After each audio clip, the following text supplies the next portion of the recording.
Hello दोस्तों, स्वागत है आप सभी का प्रोजेक्ट निंजा टेक में। तो आज का जो वीडियो है हम लोग शुरू करेंगे रिएक्ट नेटिव का कोर्स। तो देखिए, अब मैं आपको थोड़ा सा बता देता हूँ कि इनिशियली हम लोग क्या करेंगे। पहला 6-7 वीडियो आएगा जो होगा जावास्क्रिप्ट के ऊपर, क्योंकि रिएक्ट नेटिव में अगर आप सीखना चाहते हो तो आपको सबसे पहले जावास्क्रिप्ट जानना बहुत ज़रूरी है। अगर आप जावास्क्रिप्ट नहीं जानिएगा तो आपको रिएक्ट नेटिव में बहुत ही प्रॉब्लम होगा।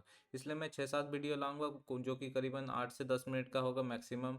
वो वीडियो में मैं उतना ही जावास्क्रिप्ट सिखाऊंगा जितना आपको रिएक्ट नेटिव में दरकार है। अगर आप वो 6-7 वीडियो देख लिए तो यार आपको जावास्क्रिप्ट का कोई वीडियो देखने का दरकार नहीं है, क्योंकि वो 6-7 वीडियो में मैं पूरा जावास्क्रिप्ट समझा दूंगा जो आपको रिएक्ट नेटिव में दरकार होता है। ठीक है ना। तो वो 6-7 वीडियो थोड़ा सा आपको देखना पड़ेगा। जावास्क्रिप्ट अगर आपको वीक है, जावास्क्रिप्ट में कॉन्फिडेंस नहीं है, तो वो 6-7 वीडियो आप देख लीजिए। आपको पूरा जावास्क्रिप्ट समझ में आ जाएगा और आपको रिएक्ट नेटिव में कोई प्रॉब्लम नहीं होगा जावास्क्रिप्ट को लेकर। तो चलिए, अब इसी के साथ हम लोग अपना पहला रिएक्ट नेटिव का जो कोर्स है उसका पहला वीडियो को शुरू करते हैं। आज बात करेंगे हम लोग वेरिएबल्स के बारे में। ठीक है, तो वेरिएबल्स क्या होता है। तो देखिए, यहाँ पर मैंने बताया है कि वेरिएबल्स एक कंटेनर होता है, डब्बा टाइप का। ठीक है, जो जिसमें आप डेटा रख सकते हैं। जैसे कि फॉर एग्जांपल आप अगर मार्केट में जाते हो कुछ सामान लाने के लिए, तो उसके लिए आपको एक डब्बा दरकार होता है। वो वैसे ही प्रोग्रामिंग में हम वेरिएबल्स समझ लीजिए एक डब्बा है, और जिसमें आप सामान लाओगे, मान लो कि वैल्यू है तो वैल्यू वो डब्बा के अंदर आपको डालना है। ठीक है ना। तो कोई भी वैल्यू अगर हम लेना चाहते हैं तो वो हम लोग वेरिएबल्स के थ्रू लेते हैं। तो अब ये वेरिएबल्स को कैसे डिक्लेयर करता है वो मैं आपको थोड़ा समझाता हूँ। तो देखिए, वेरिएबल्स को डिक्लेयर करना बहुत ही सिंपल है। सबसे पहले आपको लिखना पड़ेगा लेट। ठीक है, लेट लिखा और यहाँ पर मान लीजिए मैंने वेरिएबल्स का नाम दिया काउंट। आप कुछ भी नाम दे सकते हैं। फिर इक्वल्स टू जो वैल्यू हमको रखना है, तो वैल्यू यहाँ पर मान लीजिए इनिशियली दे दिया 1। ठीक है, तो यहाँ तक आपको क्लियर हो गया। अब मैं को ये वेरिएबल्स का वैल्यू अगर स्क्रीन में प्रिंट कराना, तो मैं लिखता हूँ कंसोल डॉट लॉग, और काउंट का वैल्यू प्रिंट करना तो यहाँ लिखूंगा काउंट वैल्यू।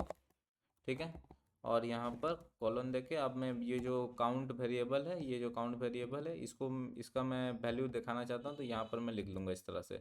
अब मैं रन करूँगा तो आप देख सकते हैं काउंट का वैल्यू हो गया 1। ठीक है, अब ये जो लेट है ये, अब इसका मैं मान लीजिए वैल्यू बढ़ाना चाहता हूँ, तो मैं ऐसे लिखूँगा काउंट इक्वल्स टू काउंट +1। तो इसका मतलब क्या हुआ, जो काउंट का वैल्यू है उसको 1 से बढ़ा दो। फिर अब क्या हो जाएगा इसका वैल्यू, देखिए यहाँ पर हो जाएगा। अच्छा, यहाँ कुछ डॉट लिख दिया मैंने गलती से, कोई बात नहीं। यहाँ पर मैं रन करता हूँ तो देखिए यहाँ क्या आएगा, 2 हो गया। यानी कि 1 था काउंट का वैल्यू, उसको 1 से फिर बढ़ा दिया तो ये हो गया 2। ठीक है, तो इस तरह से वेरिएबल काम होता है।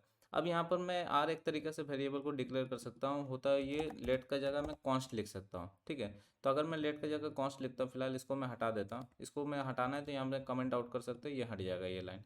अब मैं रन करूँगा तो यहाँ पर देखिए क्या होगा, यहाँ भी सेम आ रहा है। यानी कि कॉन्स्ट और लेट दोनों से हमारा वेरिएबल को डिक्लेयर कर सकते हैं। पर एक डिफरेंस होता है कि अगर आप कॉन्स्ट से करते हैं तो कॉन्स्ट का मतलब होता है कांस्टेंट। तो अगर आप कॉन्स्ट से करते हैं तो इसको आप इंक्रीमेंट, यानी कि बाद में आप वेरिएबल का वैल्यू को चेंज नहीं कर सकते। अगर मैं ये वाला लाइन लिखता हूँ कॉन्स्ट काउंट इक्वल्स टू 1, उसके बाद ये लाइन लिखता हूँ कि काउंट का जो वैल्यू है उसको 1 से बढ़ा दो, तब यहाँ पर देखिए एरर दे देगा। देखिए एरर क्या दे रहा है, असाइनमेंट टू कांस्टेंट वेरिएबल। यानी कि आप कांस्टेंट वेरिएबल को आप उसका वैल्यू बाद में चेंज नहीं कर सकते। अगर मैं यही चीज़ को अगर लेट कर दूँ, यहाँ पर मैं लेट लिखूँ, अब मैं रन करूँगा तो ये काम हो जाएगा। ये बाद में हम इसका वैल्यू चेंज कर सकते हैं। इसका मतलब ये है कि लेट से अगर हम कोई वेरिएबल को डिक्लेयर कर रहे हैं तो उसका वैल्यू मैं बाद में चेंज भी कर सकता हूँ। पर कॉन्स्ट से अगर मैं वेरिएबल को डिक्लेयर किया तो वो कांस्टेंट हो गया उसका वैल्यू। अब उसका वैल्यू आप बाद में चेंज नहीं कर सकते।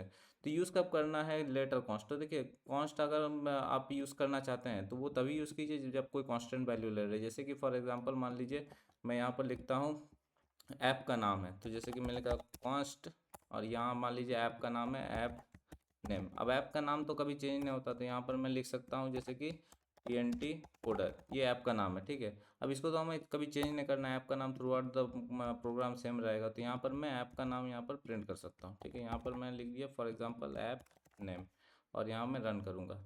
तो जैसे मैं रन करूँगा आप देख सकते हैं ऐप नेम है। अब इसको तो ऐप का नाम कभी हमको चेंज नहीं करना, तो ये मैं ऐसे ही रख सकता हूँ। अब लेट कब यूज़ करना, तो आप अगर कोई वेरी, जैसे कि मान लीजिए आप कोई ऐप बना रहे हो, फेसबुक जैसा ऐप बना रहे हो जहाँ पर आपका एक पोस्ट में लाइक आएगा, तो आपका कोई बंदा लाइक बटन प्रेस करेगा तो एक लाइक काउंट होगा। फिर दूसरा बंदा फिर लाइक बटन प्रेस करेगा तो काउंट 2 हो जाएगा।